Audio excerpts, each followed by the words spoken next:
When you were little, you were probably asked, "What do you want to be when you grow up?" A question that implied one answer, and one answer that implied a lifelong commitment. So, what happens when you want to change careers completely? Or go from W 2 employee to entrepreneur? Or from entrepreneur to W 2? How do you navigate the feelings, the logistics, the identity crisis?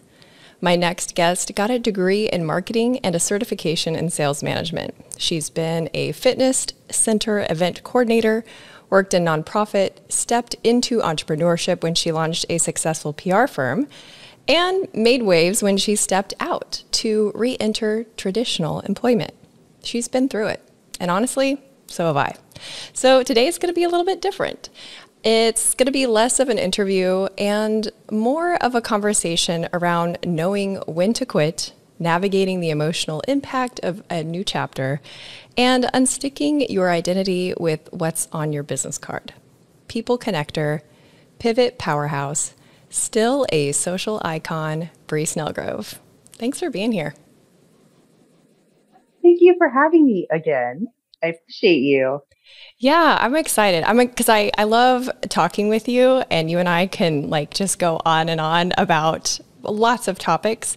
And since this is one that's both relevant to us, but also a lot of people, especially with the Great Resignation, like a lot of people not just left their job, but they changed careers or they retired or they started a business or, you know, just are living like a free human, non-traditional lifestyle. And at first, all of those things have such an appeal until you're like in it a little bit. And then you have a little bit of an identity crisis a lot. And especially with the compounding mental health impact of the quarantine and, everything that happened in the last couple of years, it just really, it builds up. So yeah, I'm excited to get into it. Yeah. I mean, I think some of those words, those key words, trigger words, whatever you want to identify them as, the Great Resignation, the quarantine, those have become transformative words, the transformative era, I feel like. I experienced the Great Resignation myself, having a company for 8 years. And when the pandemic dumped everything on top of its head, sending everybody home to stay home for a while, then you're working virtually. We're all becoming personas, or we're transforming our identity that has nothing to do with being in person, right? It's a very strange place to be. Yeah, I can't believe it was 8 years. Like right when you said that, I was thinking, oh my gosh, was it really that long? Because I remember when you launched Social Icon and it doesn't seem that long ago. So let's start there. Like what I think people are curious who are on the other side of all of that, on the other side of making a change, making a move, because they haven't made a move, but they're thinking about it. They're thinking like, okay, when is the right time? How do I know? And it's obviously different for everybody, but I'm curious, what was your internal process to know that you wanted to make the move to Social Icon? And then how did you know that it was time to make a change and go back to a traditional structure as a W-2 employee? How long do I have? Right, yeah. And 5 minutes, go. Yeah. All right. Okay. All right. So I think whenever Icon was initially created, it was something that was born out of a very spirited entrepreneur spirit. And I know that sounds repetitive, but I think what was really interesting about that part of my life is that I was learning more about going outside of the lines, right? So everything was transforming then too with technology. Facebook was just starting to charge for ads, for advertising. And I was working with a newspaper and magazine company at the time. And I found myself in a space where I couldn't help people the way that I was ensuring them I could. I was really good at selling newspaper ads and magazine ads, and I could make it lovely, and I could put those magazines where they needed to go for that particular clientele. But it wasn't delivering on what traditional media maybe did in the past. And so everything was changing. And I started to realize that was something that the structure that I was in then was not fitting for me, and whoever was the person in charge at the time um, was fine with exactly the way it was. And so I was like, I really got to change something because it's not serving anyone. It's not serving me. I feel like I'm not delivering on something I've promised. It's not serving the client. And so I went to something called Startup Weekend, and it allowed me to immerse myself in a really uncomfortable environment, meaning that I had a chance to build a company in 3 days and then present it to investors. I'd never done anything like that. And I was able to apply some of my degree to that, right? And I got bit by the bug. And so I was like, this is all I want to do forever. This is amazing. Entrepreneurship is the coolest thing ever. But what they don't tell you about entrepreneurship is that it's hard. It is not all roses and rainbows and money and clear skies. It's a lot of work, and I loved the work. But it got to a point where I was growing a team and I had these large ambitions, and it worked really well for a long time. I mean, of course, it has the ins and outs, but it's like a roller coaster. Any entrepreneur will tell you that it comes in season, right? That's a common expression in entrepreneurship, is that everything comes in season. When you're having a hard time in the season where you're trying um, to grab that new client, to pay for the payroll, and you're making sure you have all the right tools and the right people, you start to realize that um, this is a season setting you up for the next place, which is success. And so I rode that coaster for 8 years, almost a decade. And then the pandemic hit. And that coaster was like, it was brand new, and all the trips and turns like made me way more nauseous than I was ever expecting. And there were some people on that ride with me who just didn't like the ride, right? Like Mm-hmm. when we went virtual, it wasn't for everyone. And so, I think in the beginning, I started to take things personally.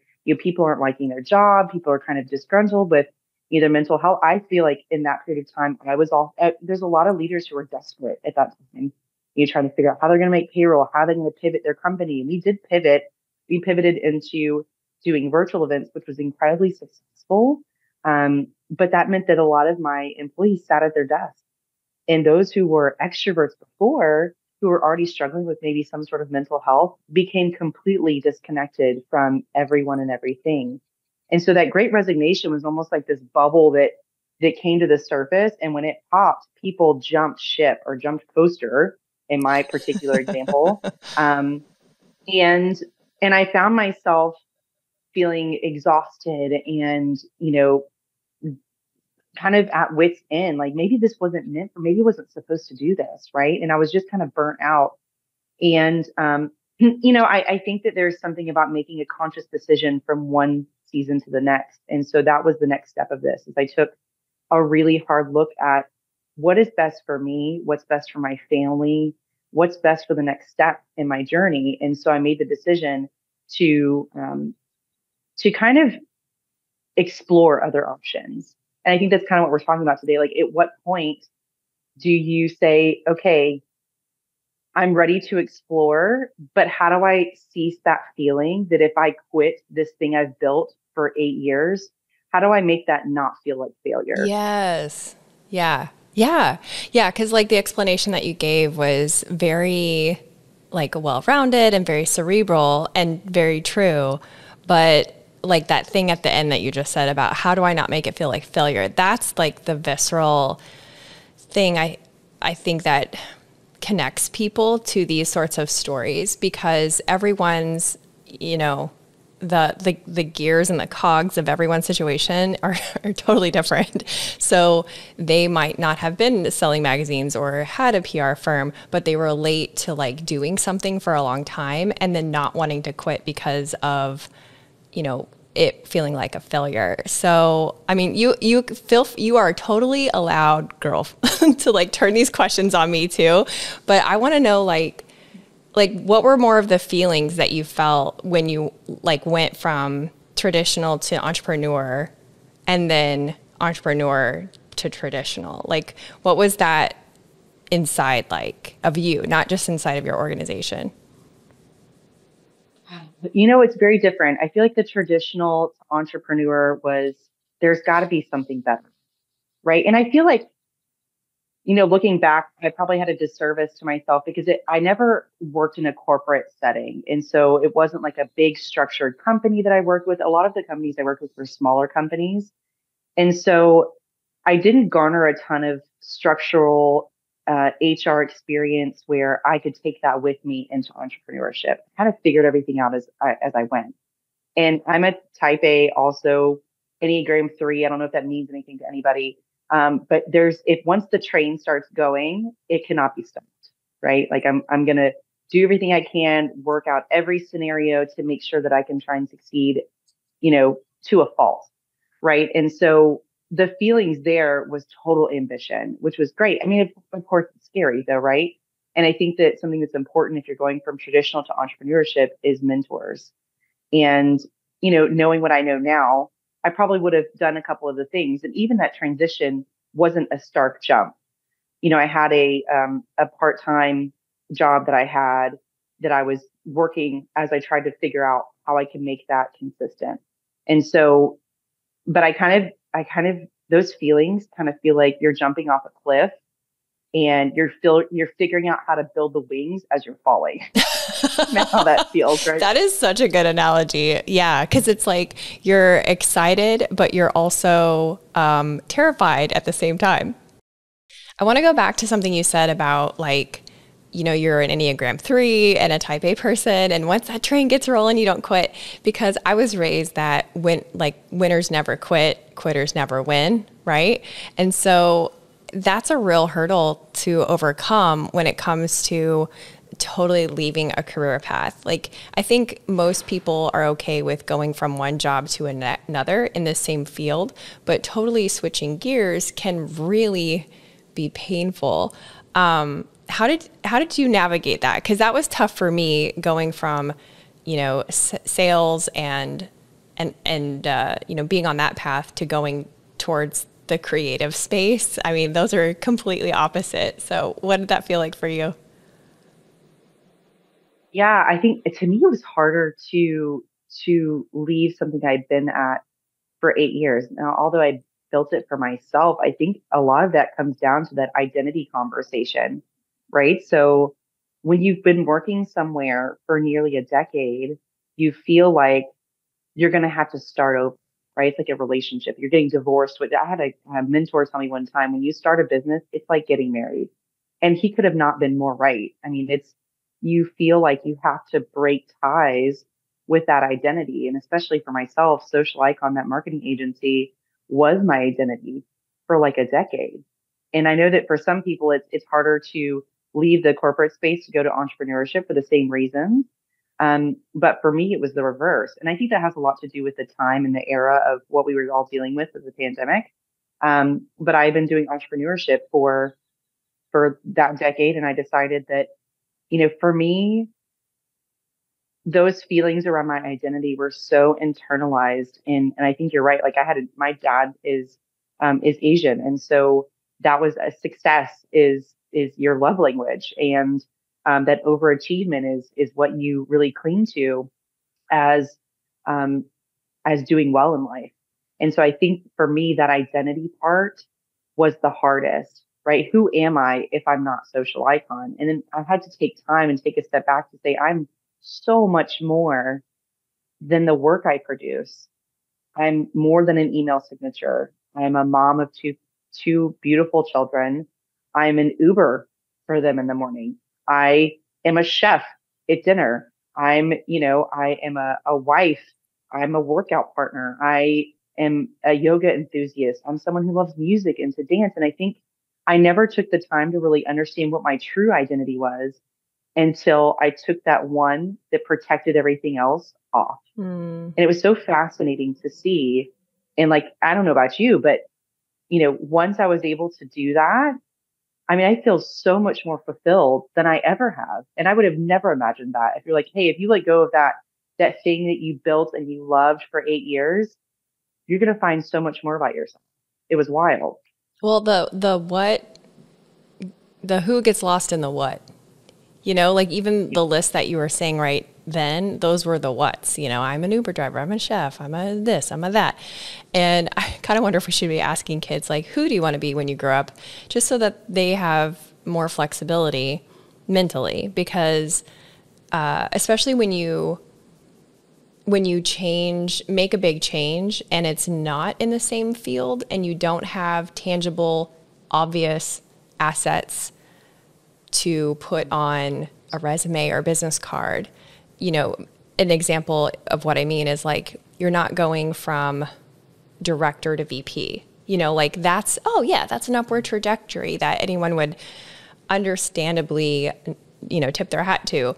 But when you're like, oh, I'm, you know, a PR agency owner, and then I'm going to go and work for somebody else where I actually work remotely and I work from home, for example, you know, that is confusing to people. And sometimes I think we get wrapped up in like the reflection that we see back at us in people's expression when we explain what we're doing next. Yeah, it's kind of a turbulent area. And I think that what really made sense for me is that when I was working through the Great Resignation and that change and going from I love this to I don't want to do this anymore. You know, there was this point where there was so much pressure to not only succeed but to thrive and be better than I was prior to the pandemic. I think that's part of the Great Resignation wave, right? Is that there's all this pressure and at some point you just break and you go, okay, look, it doesn't matter what it takes. Right now, I just don't feel good. I don't feel well. And I think that was a major change for people. And when I decided to make that shift, I planned and I finished off with a conference last March, which is the Women in Leadership Conference. And I had talked to several mentors. I was like, I think I'm going to hang up my hat for a while. And, you know, and I had great feedback from that. And the next question was, what the hell am I going to do now? Right? What do I want to do? And my responses to myself were not, I want to be a VP. I want to be a director of operations. I want to be this. I want to be that. It was, I want to work from home. I want to have autonomy. I want to have it flexible enough where I can go have lunch with my kids if that's necessary. I want to be the one that takes my kids to all the appointments. I want to make sure I'm off by 4 or 5 o'clock. I don't want phone calls after the day is done. You know, those are the things that became important versus what are you going to be to me now it's how do you want to feel when you're at work and when you're not at work, right? Those are now the important questions that I ask myself. Ooh, that is gold, sis. Like, because oh man, that is so good. When you ask yourself different questions, it like unlocks, you know, more truth that I think gets buried in the regular questions because we're so accustomed to giving Sunday school answers that, you know, we're not being honest with ourselves. We're not being honest with other people. Right. Ooh, I love that. How do I want to feel at work? That could be changing for a lot of people. How do you overcome the time wasted versus invested, you know, feelings? Because, you know, sometimes when you spend a lot of time in a career, it's tempting to look backwards and go, oh, I could have been doing X, or I could have whatever, you know, fill in the blank. Or, you know, maybe it's I could have spent time with my kids, or it's different for everyone. Is that been something that you even struggle with? Yeah, I mean, I think as an entrepreneur, I struggled more with that than I do now because I think, you know, inherently for women, we're always going to have mom guilt. It doesn't matter what you do, right? You're going to have mom guilt if you work 40 hours a week. You're going to have mom guilt if you work 20 hours a week. There's always going to be something that inherently makes you feel like you're not enough. I'm not even a mom, and I have that. I have mom guilt and I'm not a mom. Yeah. Like I joke that it came with my uterus, that God was like, hey, here's a uterus, here's some guilt, have fun. You know, like it's just Cruel and Unusual Eve. Oh, seriously, it's just built in that like if, I don't know, it's so weird. It's like, anyway, continue. I'm interrupting you. Oh, you're fine. But I think you're right. Like we have this, you know, I'm trying to think of the moment that I felt like, you know what, I'm making decisions for me.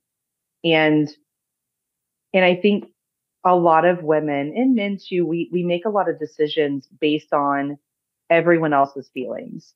How will my kids feel? How will my husband feel? How will my in-laws feel? How will my parents feel? How will my friends feel? And at the end of the day, none of those feelings matter. I mean, they matter, of course. I think that you should be um, cooperative and having open communication with your partners or whoever's involved in your decision making. But at the end of the day, if you can't do the inner work and find out what makes you feel good and also helps you provide resources for those who depend on you, that's the part that gets kind of gray and hazy. And so to make a decision to take a job, which I took one for a little under a year. I actually I stopped last March with the entrepreneurship, and then um, I was like, okay, I'm going to look for jobs. I put out like this whole PSA. I'm open for hire and had lots of, was very fortunate to have a lot of connections in the town that we live in. And I got some hits. So I think for me, there was this point where um, I found this position that was going to give me all the things I wanted, which was that list, autonomy. It was going to give me um, the time I needed with my kids. It was all the things that I wanted and it wasn't the biggest salary. It wasn't the most money I'd ever made, but it was enough to be sufficient with what we needed and also give me the things that I wanted as a person. And so I took that position, and then my dad passed away 2 days later. And I think that there's something to be said. I'm personally a big Jesus person, and that's not for everybody, but for me, there was something. Looking back now, there was something in the timing of how that happened. And, I had the ability to tell this position, I don't know when I'm going to start. And they let me wait until September 1st. And so I had all of this time. I had nothing weighing on me work wise to focus solely on my family. And that trauma itself helped it allowed me to evolve into answering the question, what is most important to you? Why do we exist on the earth? It's not to provide things. It's not to provide services. It's to make the world a better place and to really spend time nurturing and giving to those that are closest to you. And for me, I took that job in September, and it wasn't the job that was like I was going to have forever. Um, but I had these really cool opportunities that came with it. I got to go to Hawaii, which was, just a terrible work trip, by the way.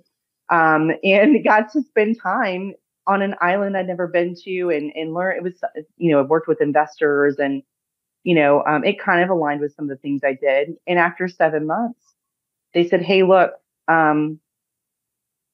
you're doing a great job. There's nothing you've done wrong, but we just have some structural changes, and we're going to have to let you go. And of course, at first I was like, oh my God, I'm failing again, right? All those feelings of identity crisis came back. I had made this huge PSA, and I've been telling everyone I went to Hawaii and how much I love this job, and it was perfect for me. And, now I'm going to have to reintroduce myself as someone else.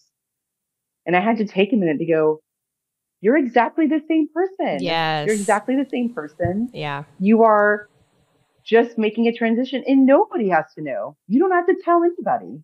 If you don't, yes, you did a big PSA when you went from social icon to this other position, and that was what you needed then. But what you need now is to just bide your time.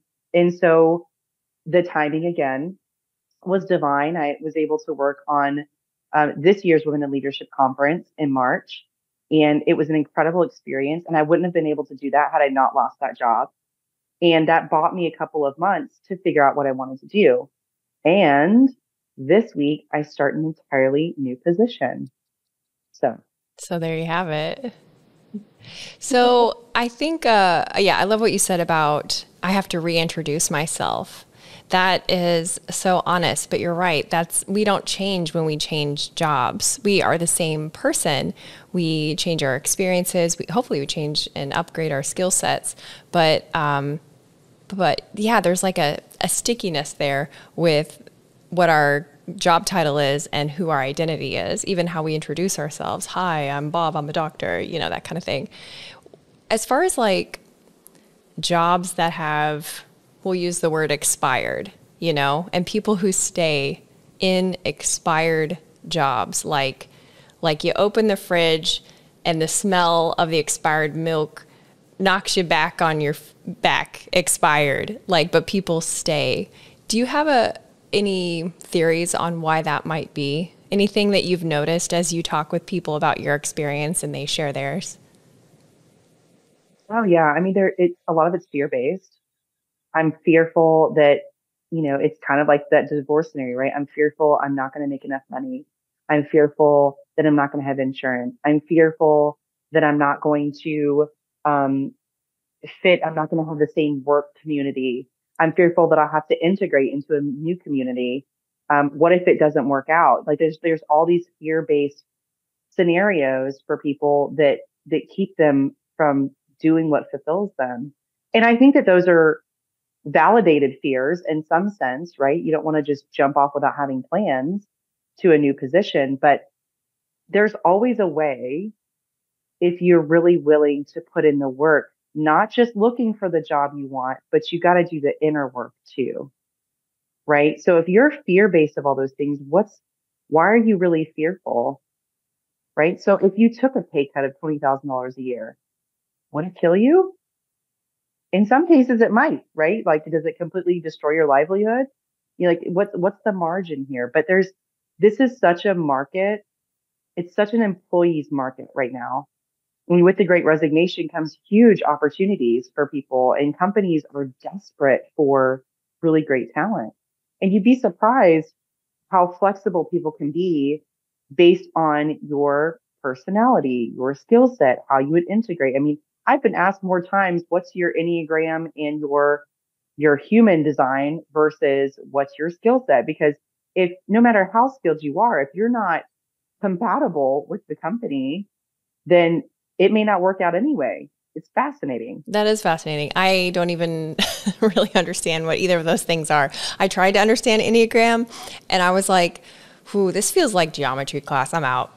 Like I just couldn't do it. Here's my wing.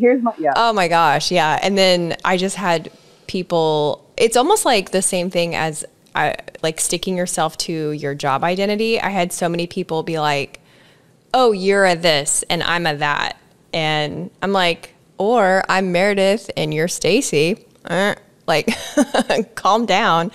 Yeah, I think we get overly excited about labels and boxes and that sort of thing.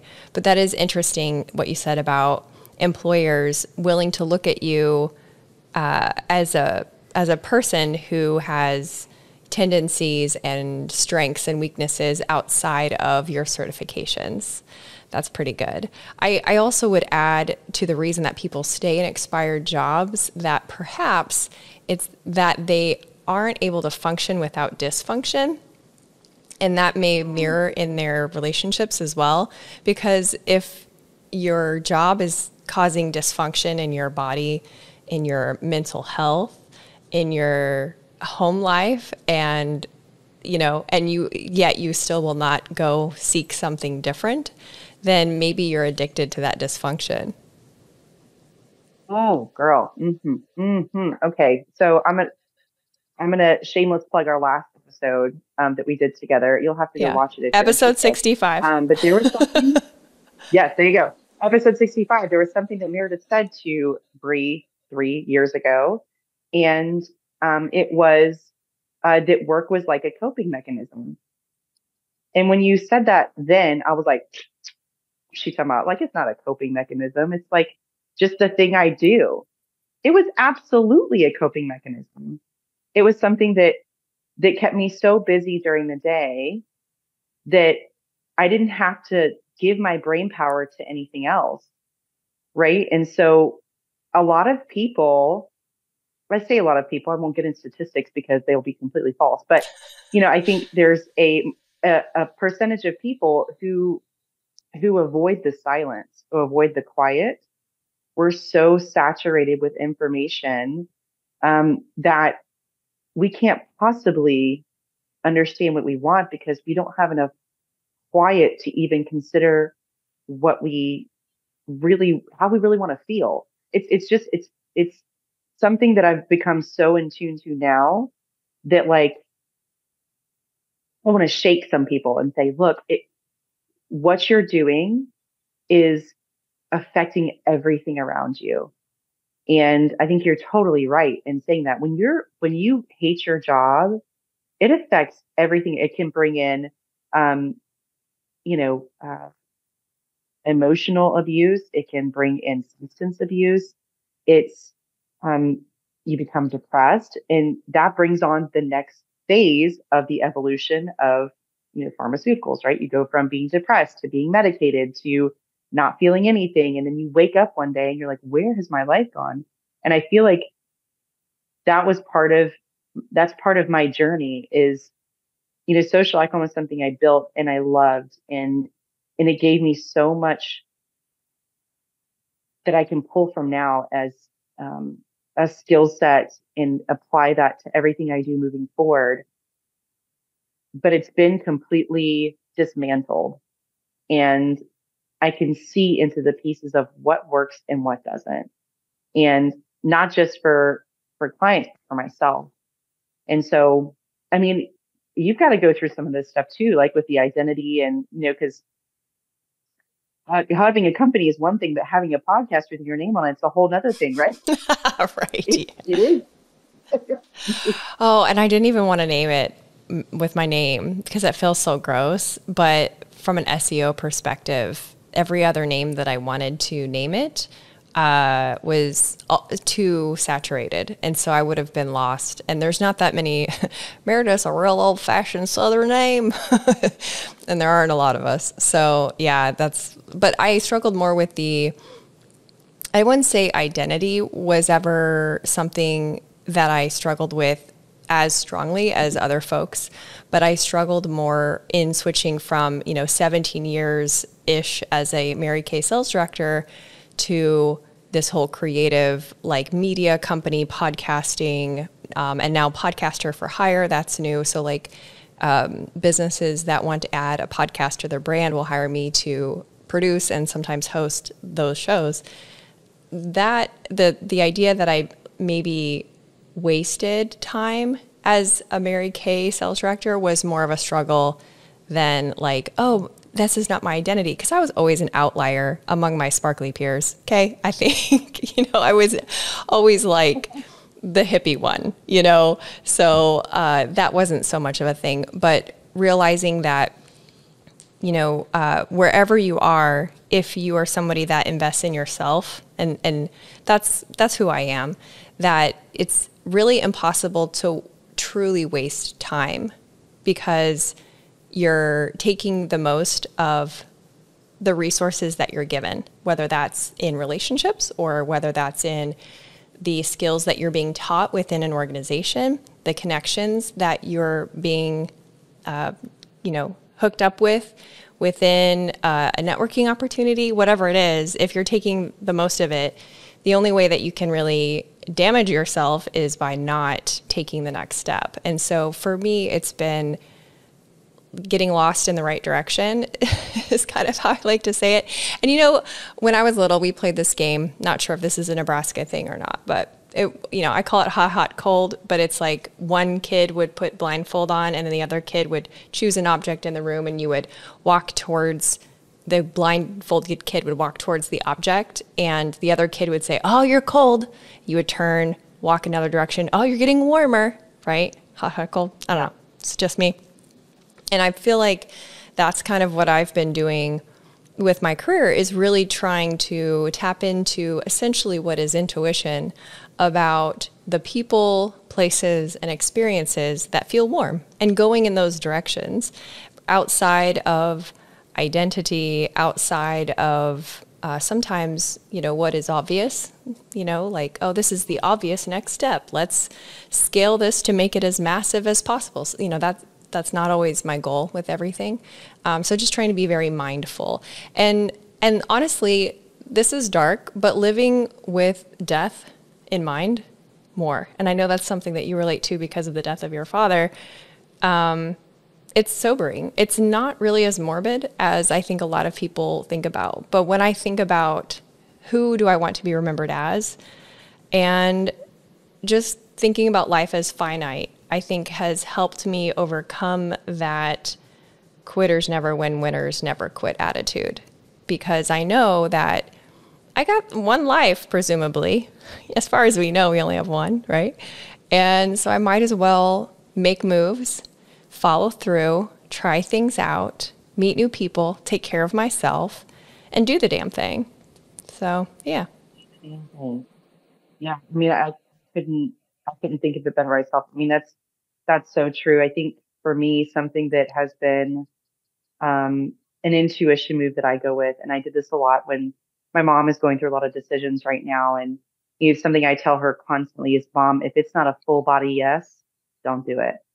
And trusting your gut. And for me, putting that identity aside, put that imposter syndrome or whatever it is that is, you know, um, giving you pressure to be the something that makes you not feel best aside, and then do the inner work. Does that mean working on your body? Does that mean working on your spirit? Does that mean working on the conversations you have with yourself? Does that mean going to therapy? And maybe reaching out for someone to say, hey, I have some decisions to make and I don't know what to do. Because that's a problem too. I think a lot of people internalize these decisions and feelings that they have, and they have no one to talk to about it because maybe there's shame or their embarrassment, or, you know, that's something that death has also taught me, is that,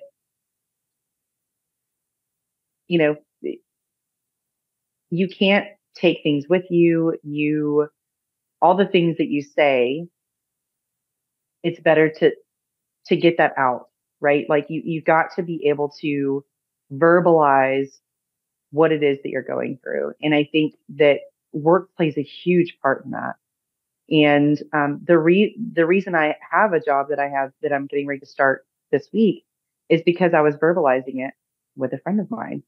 And, you know, for me, I'm taking a side shift now, is kind of what I would see it as. Um, and to me, it's all about timing. People, I understand what you're saying, like wasting time, but I feel like timing in the universe, or, God works for you, right? If you're open to really accepting things as they are. And so, um, I was speaking with a good friend of mine. Her name is Whitney, and she also is a agency owner of a PR firm.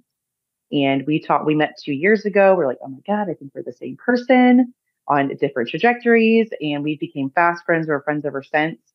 And just relatively recently, a few weeks ago, I was looking for a new job or trying to figure out what I was going to do. Was I going to continue to do events, just do it as solopreneur? Just kind of weighing my options. And she was looking for someone to be high level in her company that could really be a duplicate of herself. We had that conversation of, what if we worked together? And we had never really considered it before, but it just makes sense. And so we spent time talking about it. And this week I'll become her director of operations for True Story PR. And, I think there's something to be said about, if you've done the inner work, the answer to the next question. Yep. There's so much less doubt. There's so much less fear. There's so much less hesitation. And what ifs will kill you. What ifs will follow you to the grave if you let them. Yeah. And so instead of saying what if, maybe say what's next.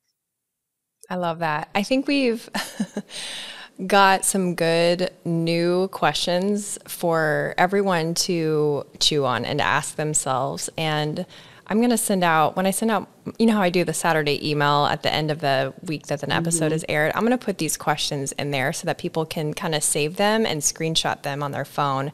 And so when they're having a moment of, hopefully reflection and silence and maybe discomfort, that they can channel that into something that is helpful and guiding.